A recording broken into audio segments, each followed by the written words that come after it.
What's going on, guys? Today we're going to be talking about returning to training and how to do that efficiently. In this video, I'm going to cover my 5 favorite tips for returning to training and to make sure you're not overdoing it. Because as we return to training, so whether we stop training or we shifted our focus, we're in this weird grace period time, right? So we built up a foundation before we did that, but we're not there anymore. So that means we're gonna have some recoup time where we're almost kind of like in a newbie phase where we're gonna rapidly gain our strength, our neuromuscular connection, and all of our training and so forth at a very fast rate. But patience has to be at play here because we do not want to overdo it. The last thing we want to do is push too hard too quickly and then set ourselves back further when we're already on a timeline that is built in and baked in to recoup and rebuild our foundation. So again, we don't want to overdo it too quickly. So that's why we're covering these 5 tips. Number 1 is start lighter than you think. So an easy way to scale weight on the bar when you're starting to return to training is to take 90% of your previous 1RM that you had before you stopped or shifted your training.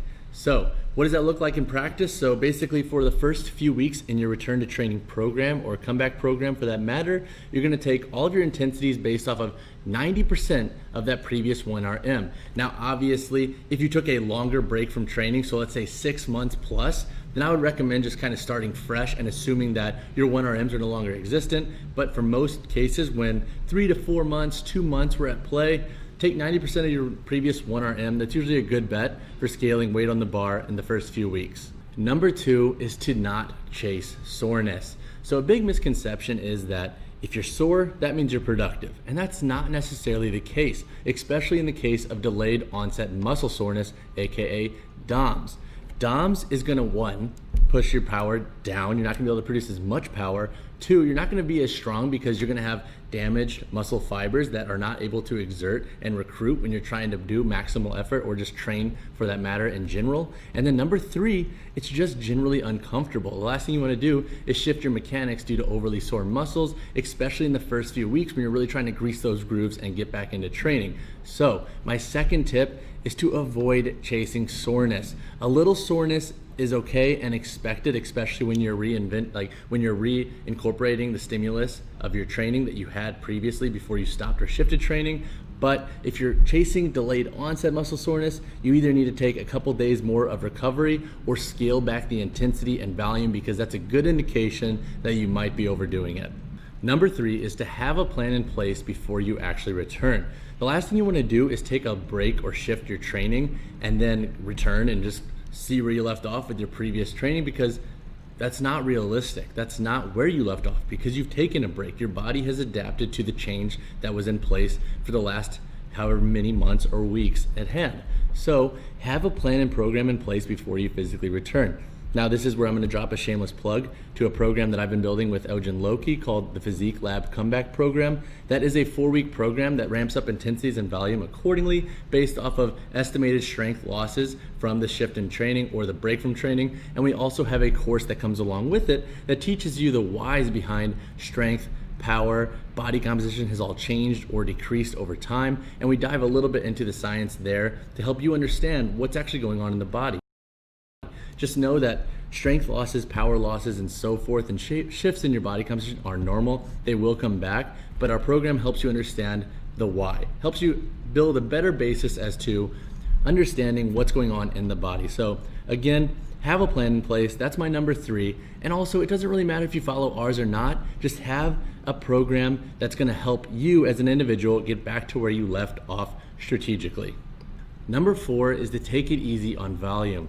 We already talked about intensity and how to ramp that up accordingly, but for your volume, especially in accessories, stay lighter. So if you want to use like reps in reserve, so basically when you are scaling how many reps you estimate left in the tank after completing a set, stick between like 2 to 3 to 4 reps in reserve during your accessories. This will usually help you not overdo it, especially as you are ramping up the intensity in both your compounds and accessory movements over the few weeks that you are returning to training. So number 4, again, is to not overdo the volume, and during your volume training, so your accessories that are higher rep sets, keep them from like 2 to 4 reps in reserve. If you use intensities, I would say anywhere from like 55 to 75%. Obviously start on the lower end when you are just jumping back into training and then scale up from there. So number 4, don't overdo the volume. Number 5 is to not be afraid to take more rest time, recovery days, weeks of training than you think. Since we are coming back slowly and we don't want to overdo it, that opens up a lot of possibility for increasing our means of recovery. So now on an acute level, this could mean increasing rest times in between sets, exercises, and so forth to give yourself ample recovery to actually perform the sets with the weights you want to do. On a more intermediate level, this could mean taking an extra day or two of recovery after a tough day. So even if it doesn't feel too heavy when you first get back to some forms of training, take an extra day of recovery, give your body the ample means it needs to recover. So sleep well, obviously eat a really balanced diet and so forth. And then more of on a more macro scale, if you need to add a couple weeks into your comeback program where you keep intensities lighter, whether it be with reps in reserve for accessories or physical intensities on compounds, do so. A good way to scale this is after you have let's say a set program that you're finishing when it comes to returning to training, let's say on that final week, the days feel really tough. The intensities for the compounds feel like you're really struggling to get through them. The accessories, you're barely knocking through them with keeping consistent weights for all of them. That's a good indicator that you might need another week of your return to training program. Generally speaking, when you are returning to training after taking a break, so a complete cessation, you usually need about half the time to recoup. So let's say we took 3 months off of training, you usually need like a month and a half to get back to your normal foundational levels. Now it is worth noting that strength, power, endurance, and so forth, all those variables will kind of ebb and flow with where they drop off and the rate in which they drop off. Strength is usually around 3 weeks, and then power is usually around 2 or 3 weeks, and then cardiovascular fitness will vary also. So keep in mind that if you need to push your timeline, that's totally okay and totally acceptable.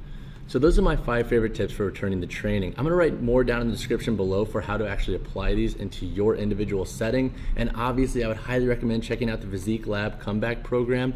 Me and Ojan spent a lot of time building that, and it is completely free. So it's at no risk or obligation to you. Simply sign up. If you hate it, sign off. It doesn't really matter, but you're getting it for free. So at least you have a plan that you can always come back to, and you get that program for life. So those are my 5 favorite tips. Have a great time returning to training.